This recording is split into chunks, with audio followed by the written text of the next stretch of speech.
Let's talk about what makes a compelling art licensing portfolio and what makes it different than a portfolio you might be developing for other opportunities. A licensing portfolio needs to be three things above all. It needs to be authentic, meaning it really does come from the heart and is your original work. It needs to be current, meaning it doesn't have to necessarily be trendy or like of the top trendy look, but it needs to have a current look. It also needs to have some meaning to it. So many of the designs that we do end up on product that is about personal relationships that it needs to have some meaning. It doesn't have to be heavy-handed. Sometimes meaning comes from humor, sometimes it's from a lighthearted approach, but it needs to have some kind of meaning. And even if you're working in the home decor area where you think, well, this doesn't really have emotion attached to it, it still needs to be something that someone would want in their home, that it feels right for them. So you have to be thinking a little further out into what people really do want with the items that they buy for themselves, each other, and their homes. When you work in art licensing, there's an expectation that your work will be presented in collection.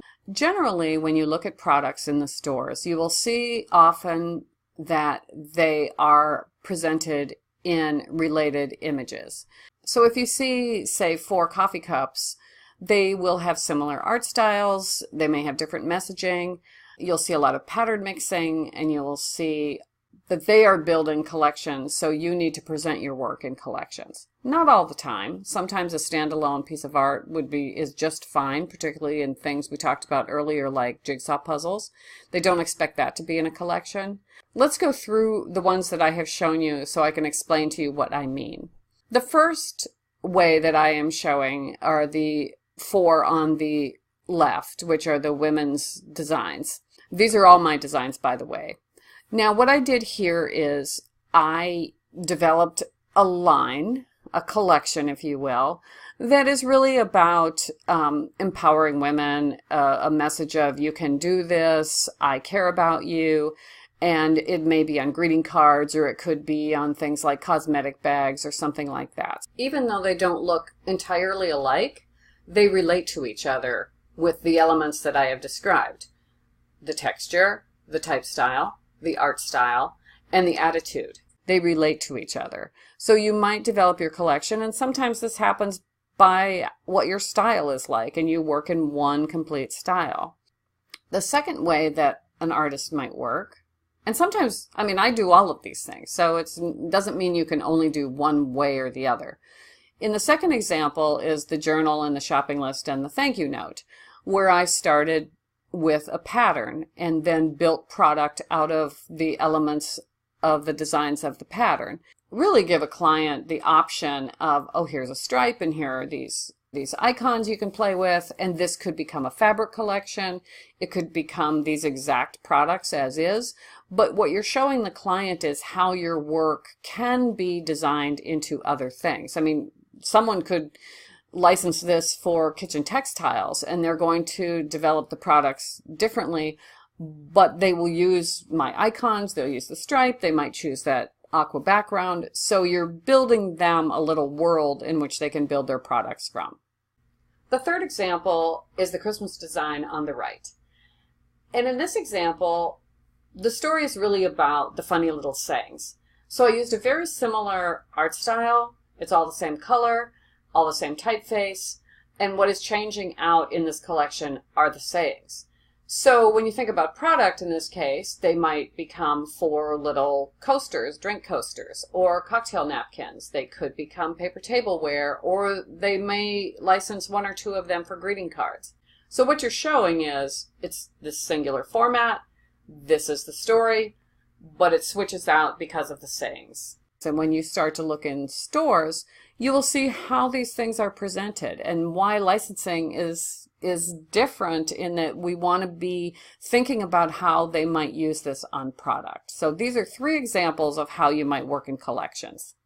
And remember in the last lesson where we talked about products, this is what I mean when I say that you need to be thinking about product. I already know that this little Christmas grouping on the left They're related images, they're funny little sayings, they have a similar style and color palette throughout, but I'm showing the potential clients how they can work in different product ideas. On the left are obviously ornaments, but those you might envision as small ornaments that would go on a tree, but they could also be wall art, big ones that you would put on your front door. The round ones, yes, they could be plates, they could be paper tableware, but they could also be balloons or cookie tins. So round shapes are really good. And then the 4 on the bottom could be cocktail napkins, they could be coasters, or they also could be wall pieces. So you want to think about product and how do your designs relate to different shapes and different sizes and different components. The example on the right is a collection that I did for a company where we ended up with several of these products, and I just showed them, okay, here's how it would look on a coffee mug, here's how it could look in a picture frame, here's a tote bag, and in this case I used a little notepad. So you're showing them, you're kind of helping them see your work not just as a piece of artwork, but how it could relate to not necessarily their product, but some product. So they understand that you understand the relationship between how artwork works and how it ends up on product. It's also important to show that you have a point of view. Everyone comes from a different place, culturally, spiritually, artistically, and our customers want to feel that. They want to know that you have something to say to the world. And you can be very specific. Some people everything that they do has scripture on it. Some people have humor that might be off color to some people, but having your point of view and being true to it is really important. This is part of the authenticity of your portfolio. Now, these again are my designs. On the left, we have something that I named Promises, and it's a very poetic, inspirational, relationship-based collection. And so this is my writing, and I put it together using typefaces. The artwork actually is quite minimal, but this ended up being licensed on wall art, and we have done some greeting cards with this. And so that has, it's just a pretty simple idea, but it has a very strong point of view.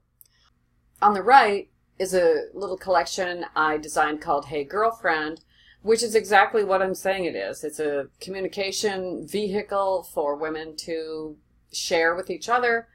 It could be on all kinds of products like magnets or greeting cards, cosmetic bags, coffee mugs. And it really is, it holds together because it's fun little sayings. It's a similar body style throughout with all the girls. It is a really fun, uplifting attitude, and it has similar patterning and color throughout. So this is a way to pull something together that has humor, but also has a decorative aspect and brings in some color. So this is another way to make related images and have a point of view. It's funny, it's fun, and it really is just about, I care about you, girlfriend, and that to me is as meaningful as it gets. I'm not trying to be all things to all people. It's exactly what I'm telling them that it is. So a point of view is really important in your work. Okay, and now the bad news. Not everything is appropriate for licensed artwork.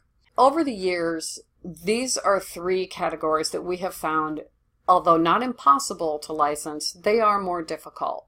Because of what I was talking about, there might not be a point of view. It might not have a strong connection to your customer. But that is not to say that this can never happen.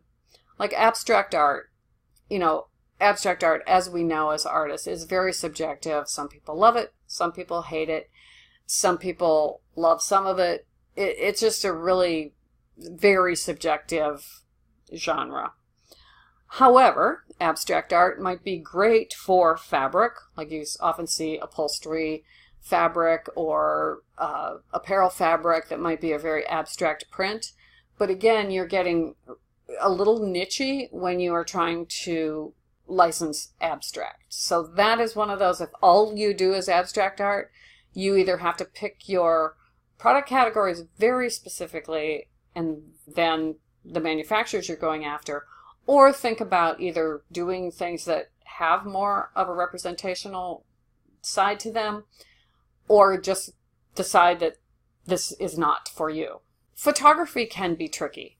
There have been some very, very successful licensed lines of photography of kitties and puppies, babies in flower pots, lots of cute babies in outfits and things like that. There was a very huge trend several years ago with little kids in old-fashioned clothing, black and white, hand-tinted photographs. That was really, really popular. But photography in general, particularly when it's things like scenes or people, obvious places, it's just a little tougher to find a niche that people will accept for photography. I've certainly seen photography on specific categories like journal covers, some greeting cards, but you have to really, again, pick and choose the product categories as well as your manufacturers specifically that would be open to photography. Again, it happens, but if all you do is photography, it's a little trickier. The third one, and a lot of people come to licensing because they have developed a set of characters. The characters are really tough to license on their own if they don't have another connection or another platform to stand on. Like if they are coming from a popular book, or, you know, if you happen to have a television show with these characters, easier to license.